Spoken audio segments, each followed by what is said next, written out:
Good evening and welcome to the Township of Woolwich Council meeting on March 7th, 2022. Before we begin, I will remind Council that this portion of the meeting is being recorded and live streamed to YouTube. And we are also being broadcast to Rogers Channel 20 this evening. I will start with a roll call of Council for the benefit of those watching the meeting. I'm Mayor Shantz, I'm present and chairing this meeting. Councillor Martin. Present. Councillor McMillan. Present. Councillor Merlehan. Present. Councillor Redekop. Present. And Councillor Shantz. Present. The land on which we meet has been here from time immemorial.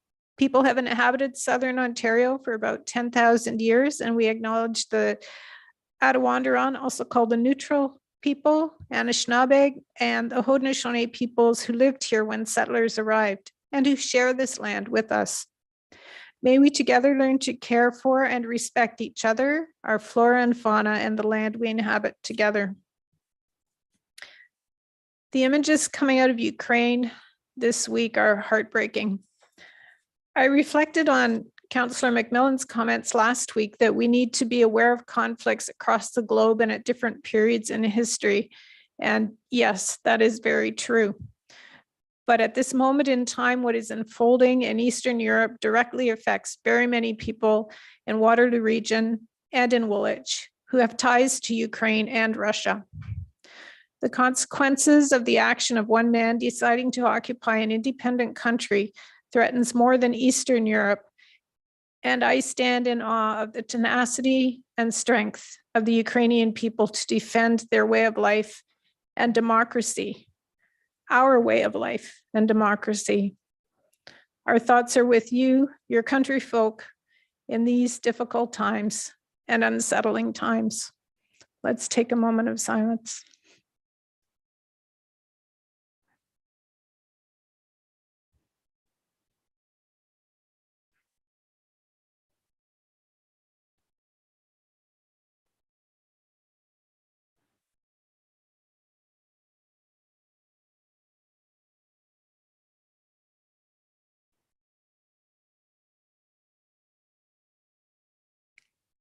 Thank you. Are there any disclosures of pecuniary interest? Seeing none, there are no items to come forward from closed sessions. We have minutes from February 14th, 2022 council meeting and committee of the whole from February 28th, 2022. Can I have a motion to adopt them as presented? Moved by Councillor Shantz, second by Councillor Martin. All those in favor? That's carried. Thank you. We have no public meetings, no presentations, no delegations, and no unfinished business. Before you pass a motion approving and receiving the consent agenda as a whole, well, I'll ask if anyone wishes to remove anything for further discussion, but I note that we do need to address a memo from the region of Waterloo asking for councillors to a couple of project teams. Is there anything else that anyone wants to pull from the consent agenda? Okay, let's take a look at that memo. See if I can find it here. Yeah, we can do it that way if you want. Okay. Well, let's have a motion for the consent agenda, everything except for that item, which is 10.2. Councillor Redekop and Councillor McMillan, all those in favor? And that's carried. Thank you. And I'm just trying to find, there it is. Make it big enough that I can read it. So we have two projects that the region is looking for local councillor for. One is Mary Hill Road for 70 meters east of Notre Dame to Charles Street West for the design and construction design in 22, 23 and construction in 24. Someone probably from Ward 3 want to volunteer for that? Doesn't have to be Ward 3, but that would make sense. Murray? Okay, and Yeah. Larry, both of you guys are going to tag team again? Okay. And the airport is also in Ward 3, but I think that could be either. And that is Regional Road Network and Airport Access Evaluation, EA. Larry? Okay. Yeah, I wouldn't mind being on that one. Okay. So you're both going to tag team on that? Okay. Jeff, can you make sure the region knows? Super. Thanks. We don't need anything further on that then, do we? Do we need a motion on it? Okay. Can I have a motion that Councillor Shantz and Councillor Martin sit on both of those committees then?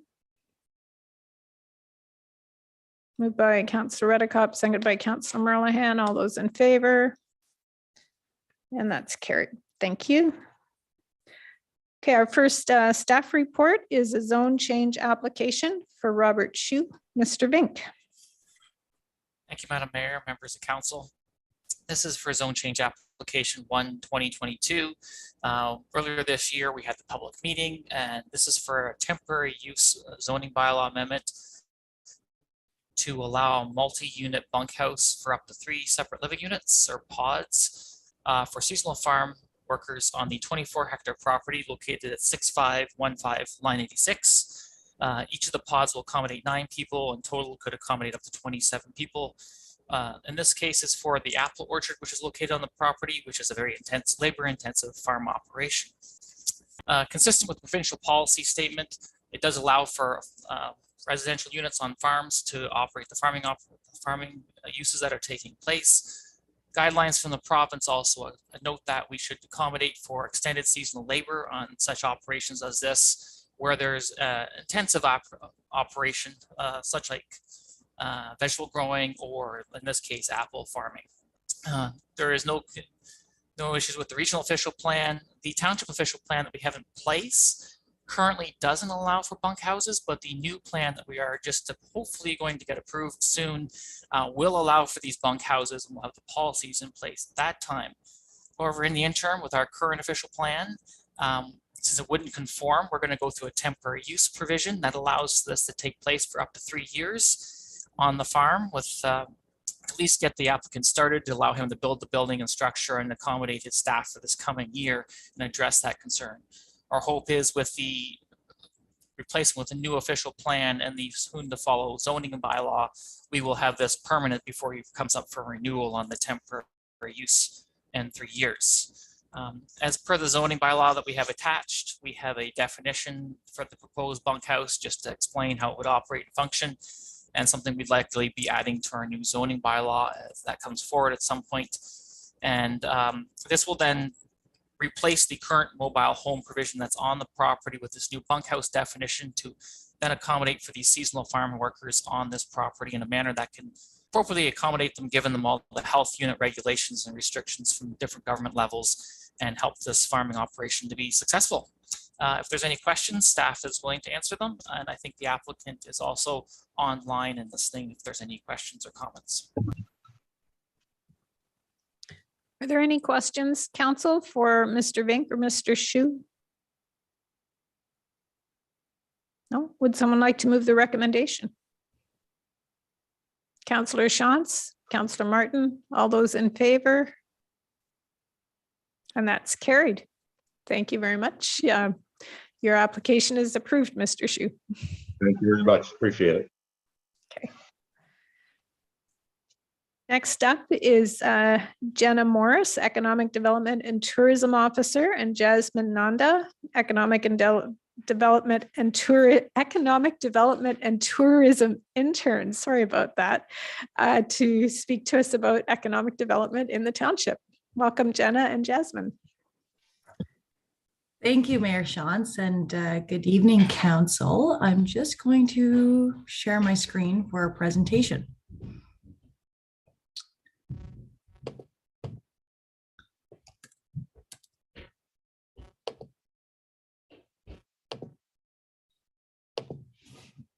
Okay, can everybody else see that okay?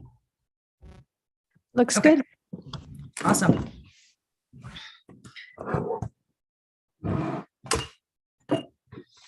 Okay, so good evening, Mayor Shantz and Council. Thanks for having Jasmine and I here to speak with you tonight.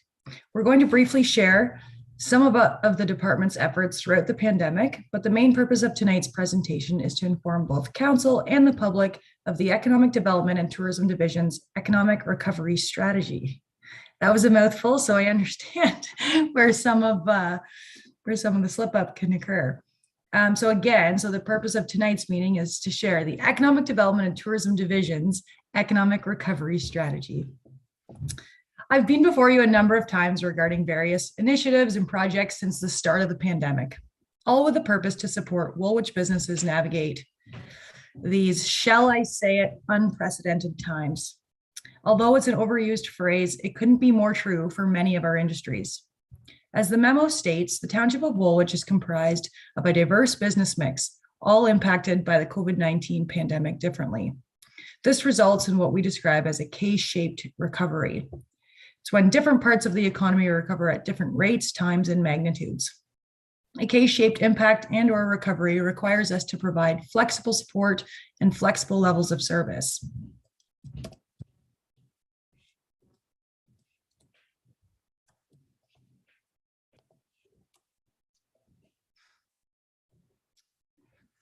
Before I get into some of our recovery efforts, I just wanted to do a really brief overview of what we've done in the last year in trying to be flexible and changing how we do things in such a structured way. But since the pandemic has started, our biggest focus has been on keeping in regular communications with our businesses to understand the impacts of the virus and the provincial mandates. How is this impacting your business? How can we support you? We wanted to know directly from our businesses what they were going through and what would be helpful to them. So additionally, we hosted regular industry roundtable meetings, which have stayed consistent throughout this, although at the beginning it started with weekly meetings or every other day when mandates were changing so quickly to now a little less frequent, more like monthly or every 2 months. We also focused on shop local marketing campaigns, supported businesses with training and consultations, supported businesses to access government funding, PPE supply, thanks to Eclipse Automation, focused directly with working with our Main Street businesses and BIAs, event support, other projects such as Grand River access signage, Mill Street closure, art displays, and whatever else, whatever other demands were presented to us as we were trying to be flexible. So all of this work and these regular meetings helped us to understand how we could best support our businesses as we look to recovery. And we were really focusing on 3 main focus areas that lead to the eventual updating of our 2011 Woolwich Township Economic Recovery Plan. These 3 main focus areas are tourism recovery strategy, a comprehensive business retention and expansion project, and Main Street BIA support.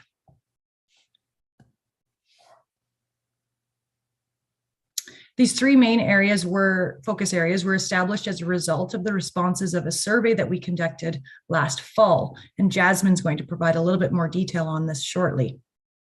Most of the work should be completed by the end of 2023 in terms of the economic recovery strategy and the short-term work plan, but they'll all start and end at various times due to external funding. So although you see the 3 main focus areas on the screen, within each focus area are several projects and initiatives and to-do lists and work plans.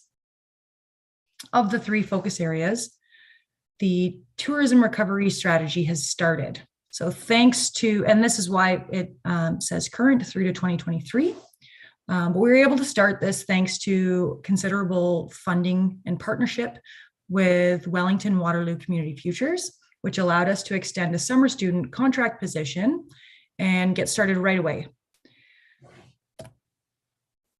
We broke down our tourism recovery strategy into 4 main phases, which started with industry analysis. So not only the in-house surveys that we conducted, but also comparing with other communities and industry associations to see what are other communities doing, how are other businesses dealing with some of these impacts, and how are other communities supporting their businesses through all of this.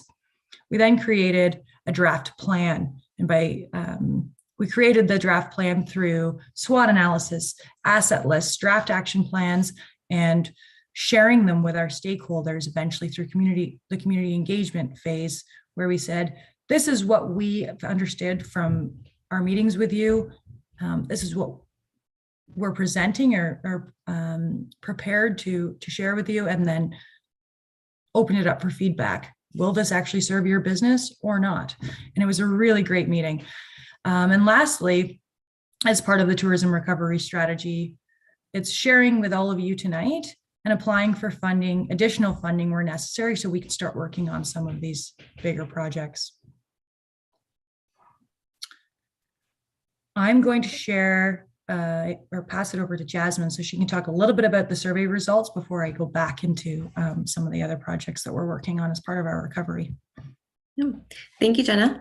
So as Jenna mentioned, I'm going to quickly provide a high-level explanation of some of the data gathered while completing our industry analysis portion of the project. So the first slide talks about our COVID-19 impact survey. We used a MAFA template to conduct the survey in September of 2021 for all industries in Woolwich. We released a survey on a Friday afternoon and amazingly had a total of 70 responses by Monday afternoon. And 50% of the total respondents were tourism-related businesses. So our primary industry was them.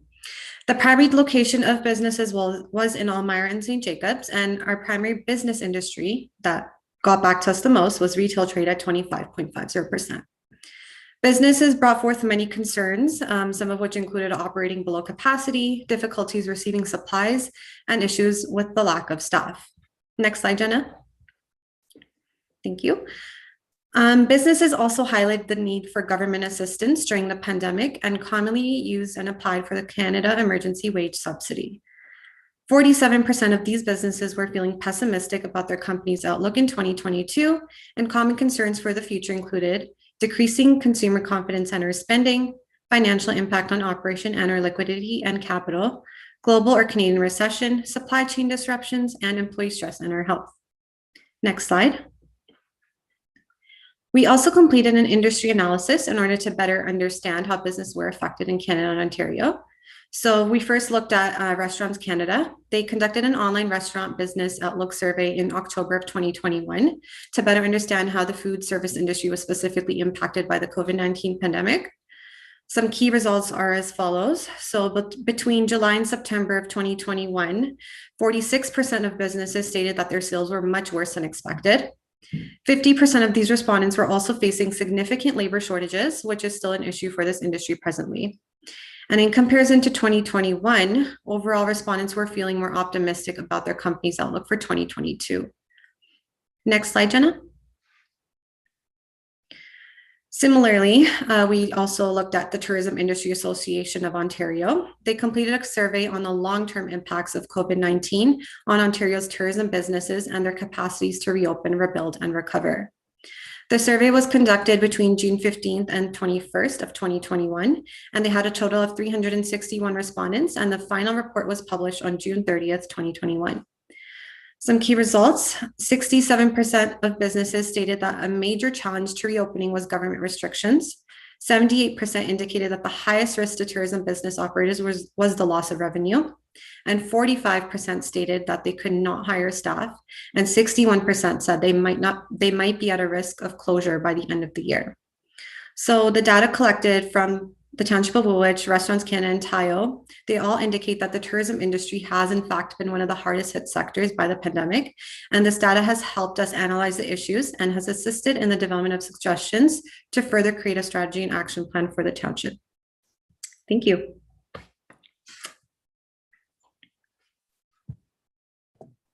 Thanks for that, Jasmine. So really the purpose in Jasmine sharing some of that data is to, share with you what our businesses told us, as well as how that aligns with some of the other communities or associations' data analysis and what they've heard from the businesses as well. I'm going to share a bit more about the tourism recovery efforts, seeing as we've started that already, and then I will share a little bit about the two other focus areas, our business retention and expansion, as well as the Main Street and BIA support, before we wrap it up and open up for questions. So as part of the tourism recovery strategy, we asked our businesses where they think our strengths, weaknesses, opportunities, and threats lie for tourism in the Township of Woolwich specifically. We had a lot of responses, and this was directly from our stakeholder meeting. And I did notice we had a couple members of council in there, which was awesome. But just gives you an idea of some of the areas of focus that that our businesses have asked us to consider. And not that we're looking to take on all of these ourselves, but our next steps are to reach out to our partners, which we already have meetings lined up for this week, to say, here's what's in our capacity, how can you help? And so together with the partners who we've worked with throughout the pandemic, we'll look to also work together for recovery. The other big portion of this project was really finding focus areas or pillars to organize all of our little projects, all of our separate projects within. And what we came up with, based on some of the feedback that we received and what the stakeholders shared during the January 19th meeting, was the 6 pillars in front of you now. So arts and culture is being a growing trend. The Elmira art exhibit was very well received across the community. And because of that project, we've had a ton of businesses or ton of artists and businesses reaching out and proposing new projects. So it's really built that network up. The other is culinary and agri-tourism. Taste the Countryside is a product of some of the work and the roundtable discussions that we've had with our businesses. The other piece is year-round tourism. How do we make the most of tourism in the slow shoulder seasons? Supporting with tourism infrastructure such as parking maps, public washrooms, signage, wayfinding, those sorts of things. Marketing and brand development specifically for the Township of Woolwich, and business support.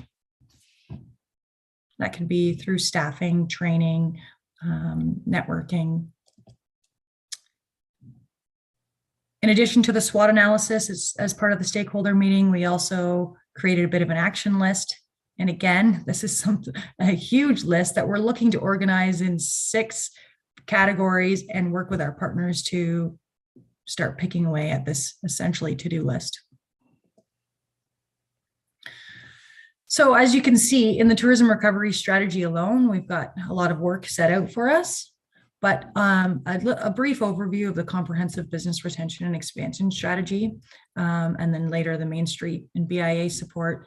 The comprehensive business retention and expansion strategy is really an effort to get to more than just our tourism industry. So this is going to be interviewing more than just the tourism industry, businesses across the township, and find out exactly what we can do for them immediately or long-term and short-term as well.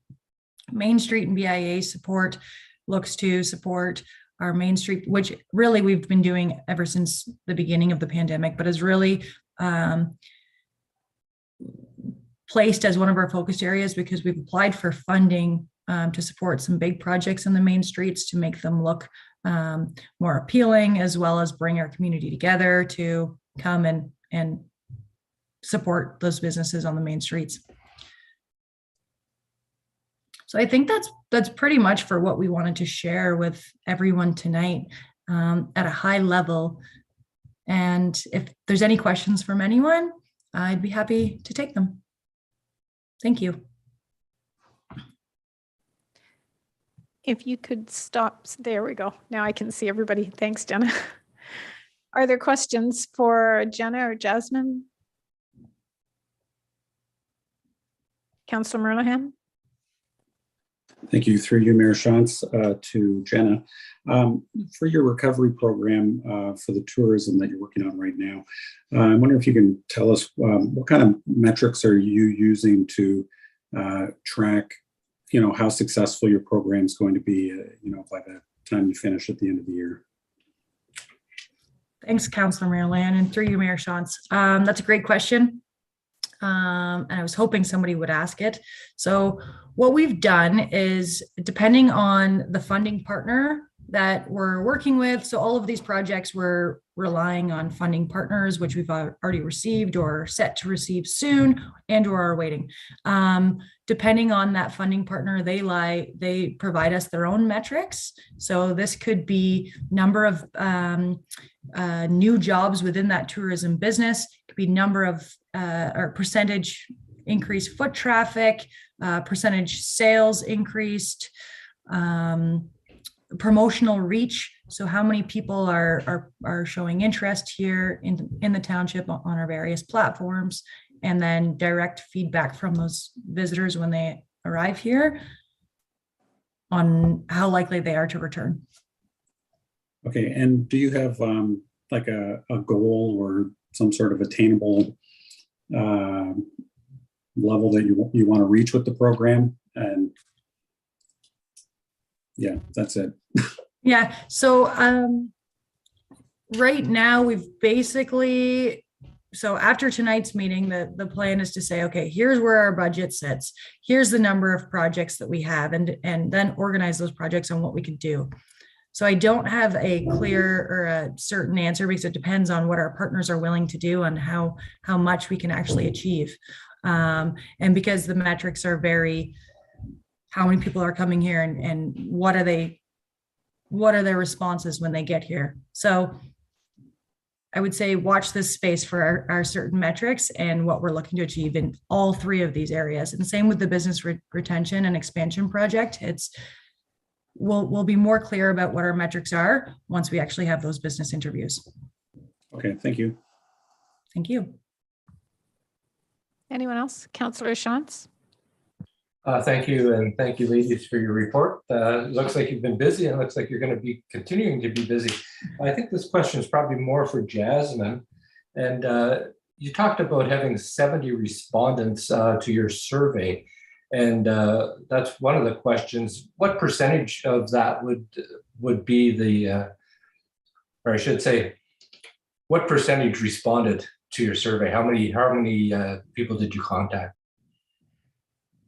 Thank you, Councillor Shantz. Through you, Mayor Shantz. We had a total, so the business list on our website has many businesses. We literally went through, tried to gather all the emails. I personally sent out an email to all the businesses that I could get a hold of. And from that, we pretty much shared a Google document. We shared our Google form with them. And yeah, we had a total of 70 out of maybe, I would say, 300 businesses I got to contact through email. So from 300, I would say about 70. Okay, and if I could just do a follow-up. So you said you sent them out on a Friday and got them back on a Monday. Yes. Was there a reason why you did it over the weekend period? Jenna, you can answer this too. We noticed that when you give businesses a tighter deadline, sometimes they're more prone to answering quickly. So that's why we wanted to kind of make sure that they didn't have too much time to think about the form. It's more than like, this is an opportunity. We want you to go at it, and we want to help. So that's kind of the route we took. So we sent it out, I would say Friday around 12 o'clock, and then we closed the poll on Monday at 4:30. I can add to that too. I think that it was, so in what we've learned over the last 2 years is when we give the tourism industry a few days, we get a slew of responses.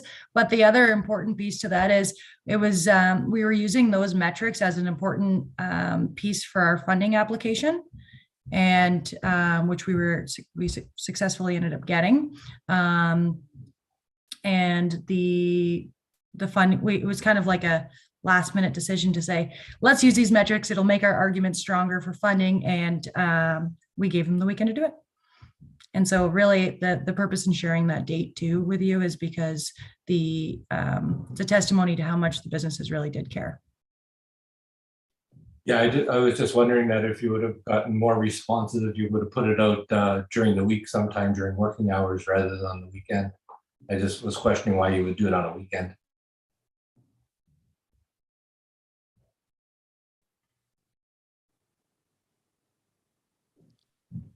Okay, I think we're frozen here.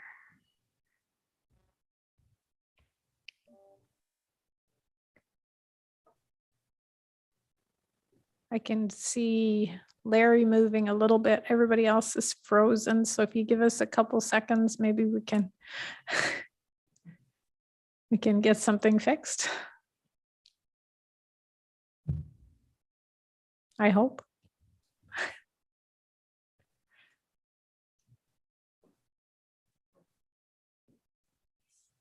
It's still pretty frozen. Do we need to take a break or?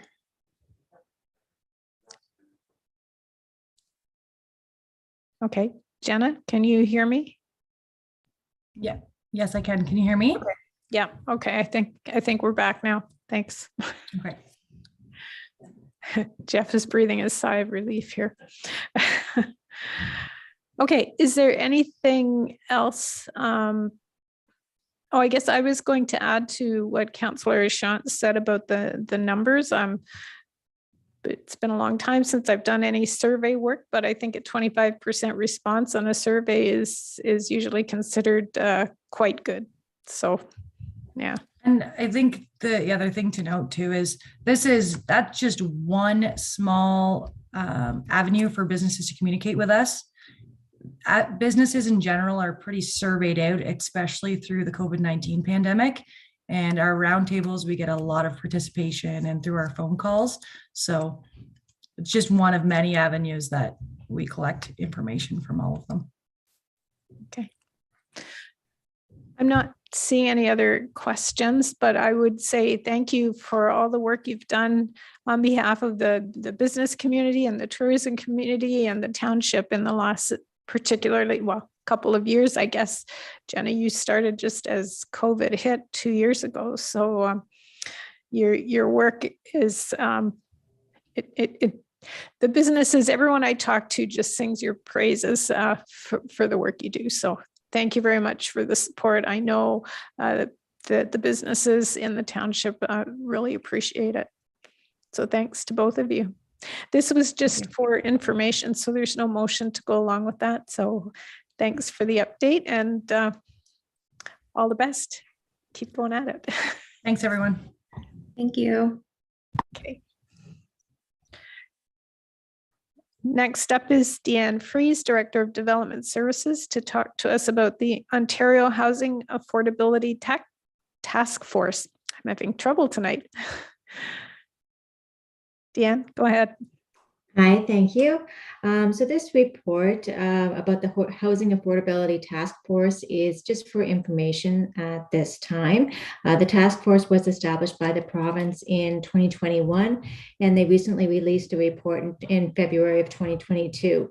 So the recommendations of the report are aimed at increasing the supply of housing to address the housing crisis, and their aim is to add 1.5 million homes in Ontario over the next 10 years.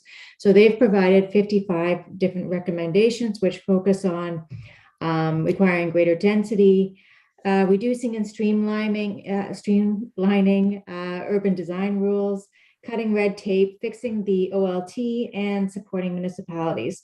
So these, most of the recommendations are geared towards provincial levels, but there are some recommendations that are geared towards municipality, specifically around as of right zoning. Well, that's it. Questions? Councillor Merlehan, and then McMillan. Yeah, thank you, Mayor Shantz, through you to Ms. Fries. Did you or the planning staff identify some immediate concerns for the municipality through this report? So through you, Madam Mayor. So there are a number of different recommendations that may conflict with other priorities that the township may have or the region may have. These are recommendations geared solely at increasing the amount of housing and the housing availability. So they're not necessarily all perfect recommendations, but they're just recommendations that are going out there to the province as a suggestion. They're not being proposed at this time. They're not asking for comments at this time. But yeah, there are some recommendations that may conflict with other priorities that the township may have. We really need to look at growth and new housing in a very balanced approach. And we have other priorities as well in the township that also would need to be considered. So if we were to consider some as of right zoning, it would be very specific to ensure that there is compatibility and that other township interests like heritage and urban design are also protected as well. Okay, thank you. Councillor McMillan? Thank you, Mayor Shantz, through you. What protections are there for our green fields and protection against the drawbacks of low density sprawl? Is that built into this? So through you, Madam Mayor, I guess the short is no, this doesn't consider all environmental impacts. That is something that has to be considered separately. So this report does look at expanding outside of the current built boundaries. Us with the region and through our official plans and the regional official plans, we do have protections in place for protecting green or protecting sprawl and protecting encroachment into the agricultural area. So this is one lens to look at increasing housing, but it doesn't consider all other protections that are in place and that would be in place for sprawl and building beyond our built boundaries. Go ahead.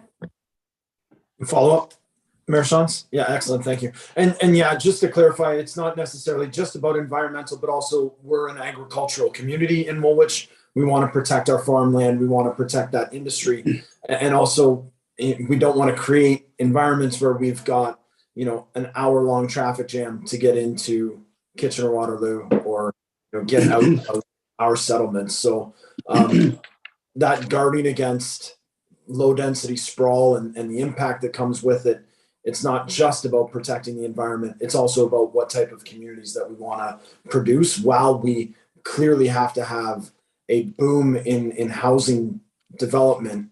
What type of housing that is going to have an impact on the lifestyle that we have here in Woolwich. Councillor Shantz. Councillor Merlin, do you want to mute your mic for us? Thanks. Thank you, Mayor Shantz, through you to Diana. Is as of right zoning, is that just another buzzword or buzz phrase for MZOs?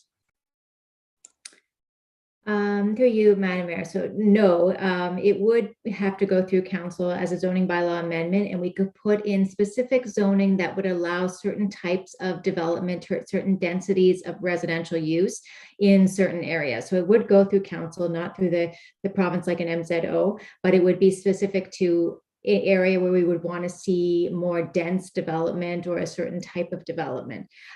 So the as of right might include parking reductions for affordable type of development or higher heights and densities, things like that. That would just be in one specific area that would allow a affordable housing developer to come in without requiring any zoning amendments. And when I read the report, and did you find anything there that you think would streamline some of the work that we're doing and make it easier for developers or just individuals that want to do any work? Through you, Madam Mayor. I think that there can be some improvements to streamline some developments, and I think that there are some as of right zoning opportunities for us in the township. These, as I said, these are just recommendations to the province at this time, so we don't know which recommendations would be accepted and pursued and actually filtered down to the township, with the exception of the as of right zoning being a recommendation that's directed towards municipalities right now. I think that there are opportunities opportunities. We are looking at some opportunities now for surplus township land that we're trying to put the zoning on ahead of putting out a request for proposals so that we can basically get some as of right zoning before those types of lands could be developed as well. So there are opportunities here. There's also some questions. Again, like I said, we have to look at it as a balanced approach. There are other priorities that are of consideration as well in the township, like parking needs, environmental needs, heritage, urban designs, other things that we want to consider as well when we're looking at individual parcels and potential as of right zoning. Yeah, and when I looked at that, it seemed like it was geared more for the larger municipalities, because they talked a lot about transit when you talk about parking limits and things like that, and we don't have that very much in our particular township, more so in the cities maybe, but not in the townships. And so it seemed to be geared more for the larger communities rather than the outlying townships, or did I miss something there? Through you, Madam Mayor. Yeah, some of the recommendations are geared towards larger municipalities, but we do have some opportunities where we do have transit. We are looking at extending transit to other areas in the township. So there's future opportunities as well that could pertain to this township as well. Okay, thank you. Anyone else? Councillor Merlehan? Somebody's calling me, sorry. Go away. Through you, Mayor Shantz. This is, I just have general comments from reading the task force recommendations for the township. I welcome the opportunity to, start the conversation on opportunities to create more housing quicker. But I have a lot of problems with this report, and I think the township should have a lot of problems with this report, starting with the people that authored the report. If you look at the biographies in the back, I mean, this is a report that is just pure self-interest. It is large real estate firms, architects, developers, building associations. So it's not surprising the recommendations that are being put forward are all about removing, and when they say streamlining, they mean removing planning things that are in there to protect the public. So I have a bunch of issues that I'm just going to go through and list. I think if the government considers a lot of these recommendations, then local planning as we see it, we might as well not have local planning. No preservation of established neighborhoods in the design guidelines is they want to do away with that. No community design guidelines. I mean, we have those in Woolwich. We have our front porch living, and the large garage as the front of the house is not allowed in Woolwich Township. There's much less public engagement. When it comes to heritage, it seems from reading the report that they have a couple of bees in their bonnet about a couple of projects, but I don't see that being a widespread Ontario problem where something being a heritage site can't be developed properly.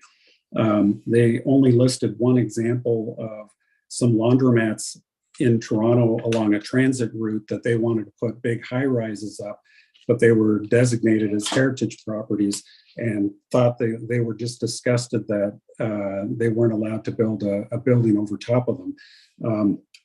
The only one I can think of locally in the region as of recent was in Kitchener, downtown Kitchener, when there was a beautiful heritage building and the developers came along and they were going to build the building all the way around the heritage thing on top of the thing. I forget what street that was on, but it was absolutely ridiculous. That's the only heritage item I can really recall locally that you would start making policies to blanket you could demolishing heritage sites for the purpose of putting up housing. I think, as Ms. Freeze was said, these things have to be done in the balance of planning. And I just would like, those to be recognized publicly to the province that, what's being proposed in this task force isn't necessarily good for all of our society, and wiping everything out in the hopes of more homes. I think there's other ways of doing that. Another issue for Woolwich Township is we're going to require a lot more planning staff. They want to reduce timelines, so we have timelines so that the people that do the work have the time to do the work. If we reduce those timelines, we're going to need more people to do that work. As well, we'll need more building staff. So that'll be more taxes for taxpayers that they can go out and do these things. We have a slow growth policy that is what a municipality like ours needs to do to be able to keep up with infrastructure and services and stuff in a timely way. Those slow growth policies could be in jeopardy, if you start wiping out what's allowed. And streamlining developments. The other thing, in Woolwich Township, we have lots of areas already planned. We could be building tons of homes right now that are already approved. Just in Lunor subdivision in Elmira, there's 2 apartment building blocks that could have been built the last 5 years. They're just sitting there because the developer isn't interested in building apartments and managing apartments. So all they do is single family homes, and they're waiting until the very end. And maybe at some point the planning will change and they'll be able to turn that into single family homes instead of apartments. That is a tactic that developers do. So we do have lots of areas already in Woolwich. We need to find ways to incentivize the developers to start building those projects now. And the recommendations here aren't going to do that. These are all about providing benefits to developers, less fees, development charges. That's another thing. They talk about waiving development charges for parkland. And what was the other thing? Parkland. There was 2 things. Oh, for parkland and affordable housing. And as we know, as of recent, when we waive those development charges, the municipality is on the hook for paying for those development charges because the school board in the region, they want their money, and we have to pay back into the development charges. So that's something that we're just starting with the spruce lawn development. So we'll have to come up with a revenue stream in that instance for $200,000 to pay back into development charges. So that isn't identified in this report, but it does talk about waiving development charges and other fees. The other thing, recommendation it talks about is penalizing municipalities that don't abide by these recommendations.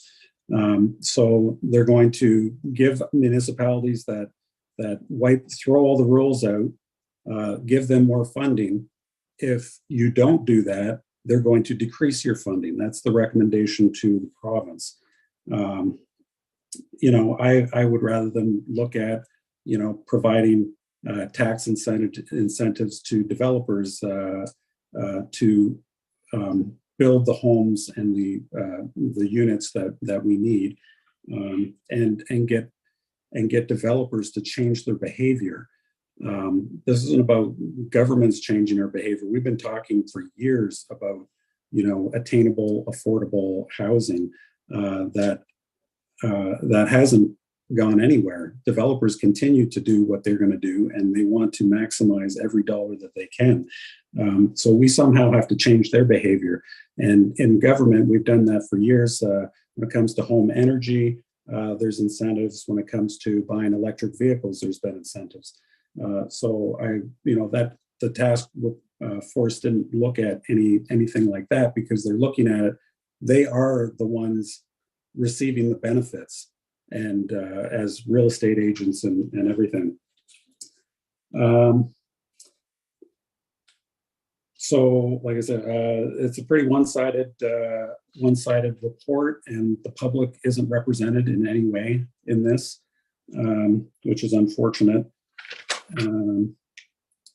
And I think there's a lot here to be afraid of with the current government that we have, because we know they like to talk to gravel pit owners and take their money come election time. The developers and people in that business also like to support the conservative government, and especially if they have a report like this going to politicians. Some of these recommendations could look really tasty to a provincial politician. We've seen not too far from here ministerial orders, zoning orders, which just completely wipes out local planning decisions. In our own municipality, we have the Hawkridge home development that has gone through 3 different councils. And, the 3 different councils all came to the same conclusion. And the only thing that is changing is the Ontario government keeps downgrading what is acceptable. First it was noise, now it's the land that is degraded down to, I forget what it's called, some environmental sort of land that all of a sudden planning is, that subdivision is all of a sudden in the eyes of planning perfectly fine, even though it wasn't for 15 years and 3 different councils coming to that conclusion. So the planning stuff, I think, is, it's great that we're going to have a conversation about increasing housing. The 1.5 million homes in 10 years isn't enough. We need 1.2 million homes now to deal with the shortage. So every year as we go along, that shortage of housing is going to continue to grow. So this report doesn't go far enough, and it's too one-sided. And I really hope that some of my suggestions here could be brought up and talked amongst the planning staff as to issues that we really should bring to people's attention as a municipality and the concerns that we have, because I think there's a lot of concerns here. But those are my comments for this. Okay, thank you. I had a question, and it's sort of maybe it's sort of along the lines of what Councillor Merlehan was getting at. Ms. Freeze, you said that you have staff have a number of concerns that aren't addressed in this paper. So your introduction said that the paper was sort of narrowly focused, which it is. So how prescriptive do you think this is going to get to the local municipalities?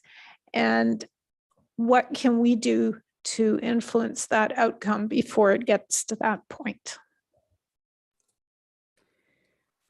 So to respond to you, Madam Mayor, so yeah, I did say this is a report through one lens. It's looking at only the affordable housing lens, and it's gone as a recommendation report to the province, but not asked for comments from the municipalities or at this time. So my assumption is, and I can't say for sure, that it would go, before it goes into actual policy from a provincial level, it would go out for comments, and that's when we would have the opportunity to comment on whatever regulations are being proposed, whatever recommendations are being adopted by the province at that time.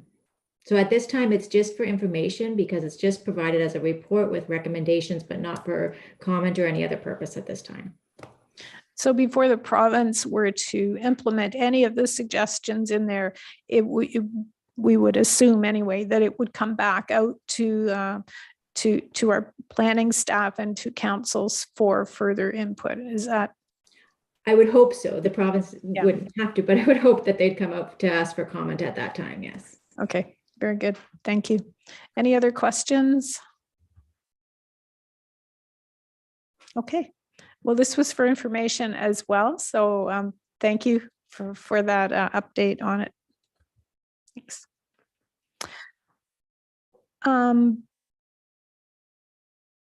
Okay, looking at the order here, Mayor's report on regional matters. I had one thing here if I can find it. I just wanted to mention that at our committee meeting tomorrow, one of the items on the agenda is looking at the land acquisition for the roundabout at Floridale Road and line 86. So that's the one thing that pertains specifically to us that's on the agenda for tomorrow at the region. Are there any council reports or updates? No. Seeing none, outstanding activity list. Nothing. Okay, last week I talked about a notice of motion, and I have a draft resolution here, and I wonder if I could get Councillor Shantz to just share this part of the meeting, and I'll present that motion. Okay, do you want to present that now, Mayor Shantz? Thank you, I would. This was printed on the addendum agenda, so I will I'll read it out just to make sure everybody's got it. It deals with mental health supports, and we all know how the pandemic has affected many of us and touched many of us in a lot of ways. So whereas the Council of the Township of Woolwich has been an annual funding partner of Woolwich Counseling Centre to support local mental health counseling, and whereas Woolwich Counseling Centre is part of the broader Counseling Collaborative of Waterloo Region, a community-based partnership between 6 community counseling service providers within Waterloo Region, and whereas the COVID-19 pandemic has had a significant impact on individuals and families, both globally and locally, including immediate and ongoing mental health concerns. And whereas the township is aware that there has been an average 39% increase in total client referrals, which includes a 71% increase in child and youth referrals for government-funded programs in 2021 across member organizations of the Counseling Collaborative of Waterloo Region, which has led to the difficulty for the member organizations to keep up with the demand in terms of bringing on new qualified staff to support the substantial increase in local client needs. Sorry, that 71% in child and youth referrals sort of blows me away. Whereas the township believes local needs for mental health supports and difficulties in responding to this increased need is indicative of a broader issue across Ontario and is expected to continue in the future. And whereas the current provincial funding model for mental health support is fragmented across several ministries and programs, therefore be it resolved that the Council of the Township of Woolwich requests that the Government of Canada ensure appropriate and sustained funding is transferred to provinces for mental health purposes in their 2022 budget, and that the Council of the Township of Woolwich requests the Government of Ontario to provide stable, reliable, and predictable funding for mental health organizations in their 2022 budget, and that this resolution be forwarded to the Prime Minister, the Federal Minister of Finance, the local member of Parliament, the Federation of the Canadian Municipalities, the Premier of Ontario, the Ontario Minister of Finance, the local member of Provincial Parliament, the Association of Municipalities of Ontario, and other municipalities in Ontario. That's my motion. Is there a seconder? Thank you. Do we have a seconder? Councillor Millihan? Any discussion? Councillor McMillan? Just wanted to thank Mayor Shantz for bringing this important motion forward. Thank you for your leadership on this. It's an excellent proposal. So thank you, Mayor Shantz. Go ahead, Mayor Shantz. Thank you. Kind of forget which role I'm in here. I want to also thank staff for their help in this. Clerk Smith contacted our local agencies to get some of those statistics and to find out exactly what they needed and how we can best help. So thanks to him as well. Okay, any other comments or questions? Okay, so we have a motion on the floor and it's been seconded. I'll call for the the vote. All in favor? And that is carried. Thank you. And Mayor Shantz, maybe before I hand it back to you, I wonder, since we are online with Rogers, we should maybe send out the warning about the waterways that came across the tweet this afternoon, Twitter this afternoon. So maybe if you want to address that. I can do that, or you can do that as well. What I saw was concern about potential flooding and ice jams coming from upstream, and just concern that they're unpredictable and we don't know what that will do in terms of backing up the water and causing flooding. Is there something else that you perhaps saw that I might have missed, Councillor Shantz? Just concern about the safety of everybody, to be careful around the waterways so that we don't have any incidents and that type of thing, because like you say, they are unpredictable. So just wanted to add that. So I'll turn it back over to you. Thank you for bringing that up, Mr. Brenneman. Yeah, I would just add too, for the viewing public at home, that of course our emergency management staff continue to monitor the situation on a regular basis throughout the days and evenings, and also are in constant contact with the GRCA in terms of monitoring the situation, and also have been very busy doing personal phone calls to the residents, to the campground in the area. So staff is very active right now in terms of monitoring this really fragile situation. It's very unpredictable in terms of what's going to happen further upstream, and how that ultimately would impact.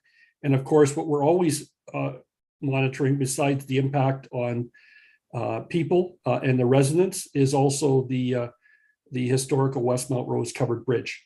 We're always careful in terms of trying to make sure that we minimize as best we can any damage, if that's at all possible. Realizing that Mother Nature is unpredictable, but we're doing our best to also monitor the situation. Thank you. Is there anything else before we go on to bylaws? Councillor Martin. Thank you. On that same vein about our waterways, I think it's important to tell our residents to stay away from them as far as they can, because they're unpredictable. I think on the weekend, there's a 10-year-old girl from Mitchell or someplace that went through the ice, and I'm not sure if they found her today or not, but that's a tragic occurrence. Okay, thank you. A good warning, a good thing to remember. Be careful out there. Okay, anything else? Okay, I'd like Councillor McMillan. Are you doing like anything else here, Mayor Shantz? I was just Within it's not on the reason, agenda. Councillor McMillan. What's that? Yeah. Within reason. Okay, I should have done this when we did the consent agenda, so I apologize. After my comments last week, we got information from Clerk Smith that the Council of 2015 donated to the Syrian refugees. So I think it's important that I acknowledge that that happened in 2015. Mayor Shantz, you were the mayor at that time. Councillor Shantz, you were on council. Councillor Merlehan was on council.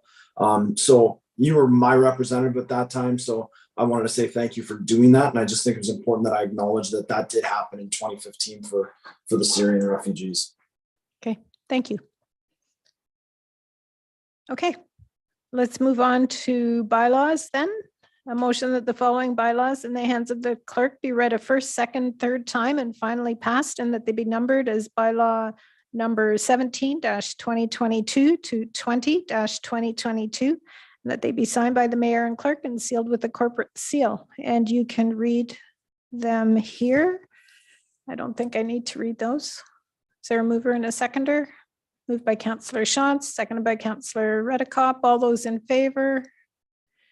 And that's carried. Thank you. That looks like it brings me to the end of our agenda. Motion that the meeting adjourns to meet again in regular session on Monday, March 28th, 2022. Who'd like to move that? Councillor Shantz and Councillor McMillan.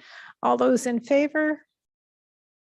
And that's carried. Thank you. Council would like to thank all who participated or tuned in to the meeting tonight on our YouTube live stream, and also with Rogers Cable. I'll remind council to stay connected until we receive confirmation that the live stream has stopped. And I will say good night to everyone.